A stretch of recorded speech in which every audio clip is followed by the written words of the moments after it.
आपण मैंने केवे बिना प्याज रसुण सोया बड़ी तरकारी खाई कि तो जदि खाई ना तो चलते आज देखी नवा मामा किपरि तैयारी कर बहुत ही टेस्टी टेस्टी आउ यमी यमी सोया बड़ी बा मिल मेकर तरकारी तो तापाई से कौन कर मिल मेकर तो निहाती दरकार तो मिल मेकर से 50 ग्राम तो 50 ग्राम मिल मेकर को से कौन कर कड़ई रे कौन कर गरम पानी बसई दी ऑलरेडी से तो से मिल मेकर को पकई ने आपको आम कौन करवा ना पूरा हाई फ्लेम रे दबा किंतु आधे किसी भी आम ए पकईबानी तो आपको आम घोड़े की 2 मिनिट पर्यंत पूरा हाई फ्लेम रे फुटिया दबा तो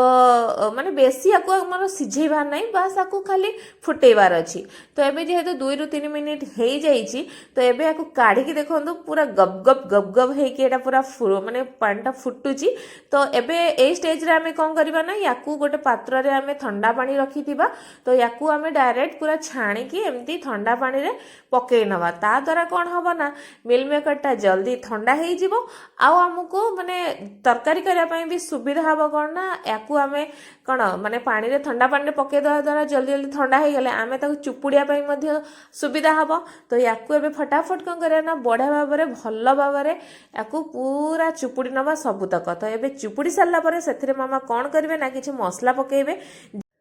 तो मसला भितर से कौन कर अधा चमच रु कम टिके हल्दी गुंड से पकाउछंती आ स्वाद अनुसार लुण को पकाउछंती आ लुण पड़ी सारा पर से कौन करे ना एथिरे पूरा 2 छोट चमच से कौन कर बेसन को पकाउछंती आपण बेसी बेसन पकेइबेनी भल लागिबनी केवल 50 ग्राम पाई 2 चमच से माने कौन बेसन को पकाइछंती एबे एई सब को भल भाबरे मिक्स करनवा एथिरे बिल्कुल भी पानी दरकार नै काना चुपुड़ला परे मध्य किछि पानी माने कौन मिल मेकर थाए तो एबे देखो पूरा बढ़िया भाव में सबतक माने पूरा कोट हो जाइए लगी जाइए तो एबे आपको कौन करवा ना गोटे कड़ई बसईकिनी माने जस्ट टिके भाजीबा कौन करवा ना आम ए 2 ରୁ 3 चमच ए रिफाइन तेल को पकई नवा आपण चाहिए नॉनस्टिक कड़ई नहीं पारे जहाँफल से बिल्कुल भी लगभग भाजिला बेले किंतु एमती चाहिए भी मोटा कड़ई आपड़ नहीं पारे आ मोटा कड़ई नेला तेल जो आपंकर गरम हो जाऊँगी तो सबतक मिल मेकर को पकई ने बिल्कुल भी फटाफट आपको माने गोलेबा स्टार्ट करेंगे टिके समय रहीजे एटा तलपट टिके माने पोड़पोड़ हो गला आपण या एमती गोलेबे देखिए बिल्कुल भी माने मिल मेकरटा तले लगभग तो या कौन करेंगे ना पूरा एमती 2 मिनिट पर्यंत कंटिन्यू भाजिबे जहाँफल कि एटा टिके कड़ा हो भल भाव में दीपट साइड टिके लाल लाल हो गला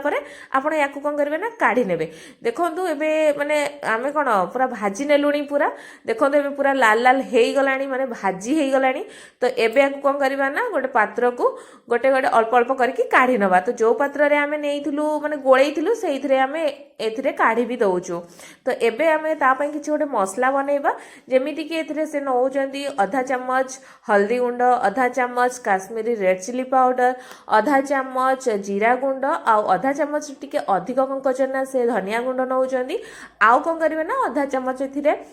गरम मसला को से पकई दउचंती आ जेतु बिना प्याज रसुण रे होउची तो कस्तूरी मेथीटा को निश्चय पकाया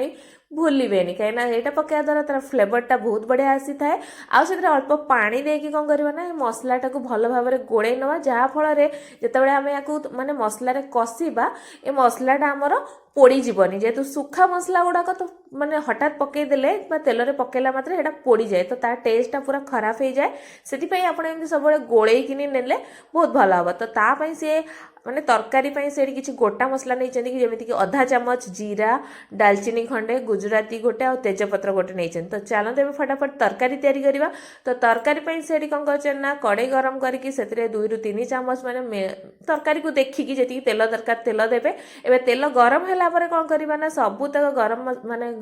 गोटा मसला तक एथिरे पकई नवा से सब फुटी गला परे जो गोळे की रखिथिले मसलाटा को माने गुंड मसलाटा को तो एथिरे पकई की आमे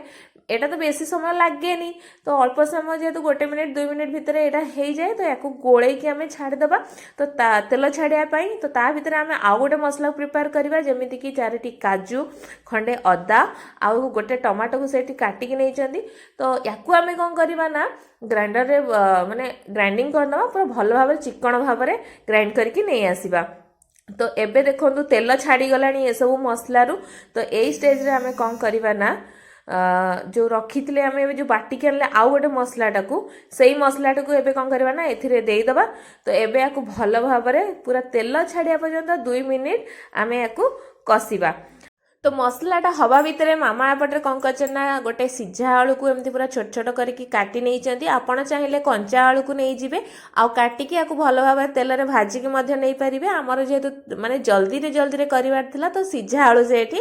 ନେଇଛନ୍ତି। ଆପଣଙ୍କ ପାଖରେ ଯଦି ସମୟ ଥିବ ଆପଣ ଏମିତି କଞ୍ଚା ଆଳୁକୁ କାଟିକିନି ନେଇପାରିବେ। ଏପଟେ ଦେଖନ୍ତୁ ତେଲ ସବୁ ମାନେ ପୁରା ଉପରକୁ ଉଠିଗଲାଣି, ତାମାନେ ମସଲାଟି ହେଇଗଲାଣି। ତ ଏବେ ଆମେ ଫଟାଫଟ କ'ଣ କରିବା ନା ଯେଉଁ ମିଲ୍ ମେକର ଆଉ ଆଳୁକୁ ସିଝା ଆଳୁକୁ ରଖିଥିଲେ ଏଥିରେ ପକେଇକି ଆମେ ମାନେ 2 ମିନିଟ୍ ପର୍ଯ୍ୟନ୍ତ ଆକୁ କଷି ନେବା। ଯେହେତୁ ଆକୁ ଆମର ବେଶୀ କଷିବାର ନାହିଁ, କାହିଁକିନା ମସଲା ଆମର ବେଶୀ କିଛି ନାହିଁ, ମସଲା କଷି ହେଇଯାଇଛି, ମିଲ୍ ମେକର ଭାଜି ହେଇଯାଇଛି, ଆଳୁ ମଧ୍ୟ ସିଝା ଆଳୁ ପଡ଼ିଛି। ତ ୟାକୁ ବାସ୍ 2 ମିନିଟ୍ ପର୍ଯ୍ୟନ୍ତ ଖାଲି କଷିବାର ଅଛି, ଯେହେତୁ ମାନେ ଆର ଯେଉଁ ଲୁଣ ଆଉ ମସଲାର ଫ୍ଲେଭରଟା ଭିତରେ ପଶିଯିବ। ତ ଏବେ ଯେହେତୁ କଷି ହେଇଗଲାଣି ଏଥିରେ ସେ କ'ଣ କରିଛନ୍ତି ନା ଗୋଟେ ଗ୍ଲାସ୍ ପୁରା ପାଣି ଦେଇଛନ୍ତି। ଆଉ ଏବେ କ'ଣ କରିବା ନା ଆକୁ ଭଲ ଭାବରେ ଗୋଳେଇକି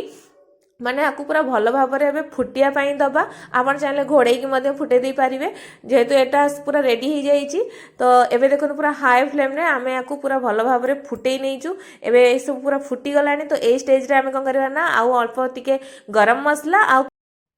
କାଟିକି ରଖିଥିବା କିଛି ଧନିଆ ପତ୍ରକୁ ଏଥିରେ ପକାଇଦେବା। ତ ଏବେ ଆମର ଫଟାଫଟ ତିଆରି ହେଇଯାଇଛି ବିନା ପିଆଜ ରସୁଣରେ ତିଆରି ମିଲ୍ ମେକର ତରକାରୀ। ଆପଣ ଏହାକୁ ଯେକୌଣସି ପର୍ବପର୍ବାଣିରେ ବନେଇକିନି ଖାଆନ୍ତୁ। ଆଉ କିପରି ଲାଗିଲା ଆମ କମେଣ୍ଟ ବକ୍ସରେ କମେଣ୍ଟ କରି ନିଶ୍ଚୟ ଜଣାନ୍ତୁ।